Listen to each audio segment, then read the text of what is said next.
Hi, GD153. In this video, I'm going to go over the, let's see, let me pull it up here, how to detect whether or not you've clicked on a circle. So um, this exercise right here, where you're supposed to click on the circle and and it changes the background color because it works a little bit different than clicking on a rectangle. So you'll need this video to complete this exercise. Um, so basically, um, I want to be able to click on the circle and have something happen.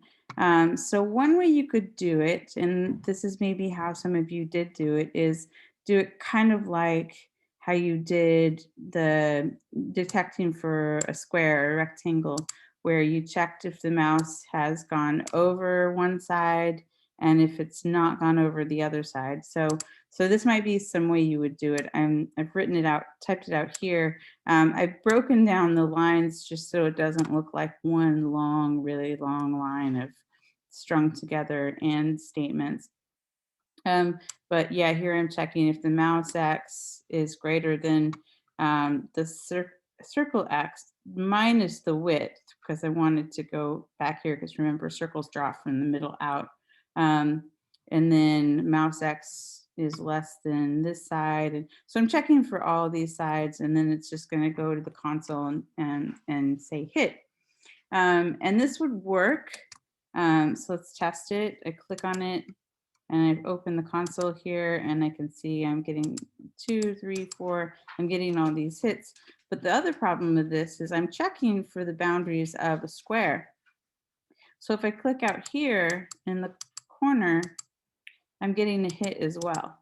And we don't want that. Plus, this is a lot of code to write. There's a much easier way to do it, and it's using a function called dist, and dist stands for distance. So it's kind of like the line function where you if you want to make a line, you give it 2 points and it draws a line from one point to the other. So, you need an X and a Y and an X and a Y. It works the same way, but instead of drawing a line, it gives you the distance between those 2 points. And we can use that to really easily detect whether or not we've clicked in a circle. So it's something like this. Um, right here, um, Maggie, shh, sorry. Um, so if we said something like dist circle X, circle Y, mouse X, mouse Y, then we would get, if we someone clicked over here, it would return to you the length of, if there were a line there, the length of that line. So the distance between the center of the circle and the mouse click. And let's say, for example, it's 120 pixels. We also know, we can also get the distance from here to here, but we actually already know that the distance, this would be the radius. We know the width of the circle, so the radius is just the width divided by 2. So we know that. So what we can do is we can compare these two. If this, if the distance right here from the click to the inner of the circle is greater than the radius, then we know that we've clicked outside of the circle. Versus if the distance here, so we click inside and it's something like 30 pixels, we know that the distance between the center of the circle and where the mouse is clicked is actually less than the radius. So then we know that we've clicked inside of the circle. So it works like this. This is how it's normally written out. D stands for distance, and then we write dist, and then we give it an X and a Y, and an X and a Y. So we're comparing what's the distance between the circle X and circle Y and the mouse X and the mouse Y. And then down here, we have a really simple if statement. We're saying if D is less than the radius here, the width divided by 2, then we've got a hit. So let's do this in practice.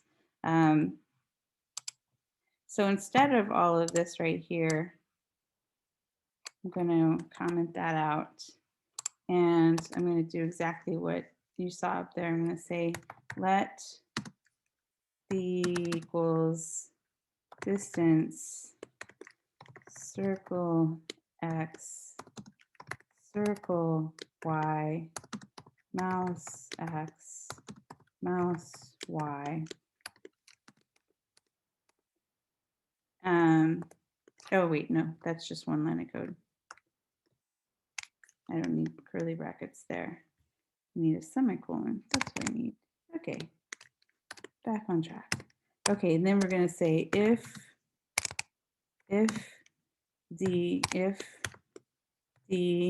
is less than, so if the distance is less than the circle width divided by 2, so it would be the radius, then we're going to console.log it. Okay, and let's try that out. Okay, and I'm clicking on here, and oh, what did it say?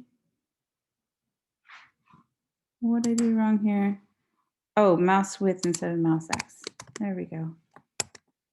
Okay, so I click on it and I open the console here, and I can see I'm hitting it, but if I click out on the corner here, I'm not getting a hit. So you can use this code to do something to like create a switch that changes the color of the background from one color to the next. And you'll need to create a variable that's sort of checking to see what color it is at any moment. So if it's yellow, turn it pink. If it's pink, turn it yellow. You could do this by just having a number if you want. You could do this by using the word, pink or yellow inside of parentheses, quotation marks. You could do that. You could have it just be like state 0 is pink and state state 0 is pink, state 1 is yellow, and you're just checking to see if it's 0, change it to 1. If it's 1, change it to 0. You could have a variable that's just checking for the color that way. So hopefully this will help you with that exercise. And I hope this makes sense. And as always, text me if you get stuck on anything. And I'll see you in class.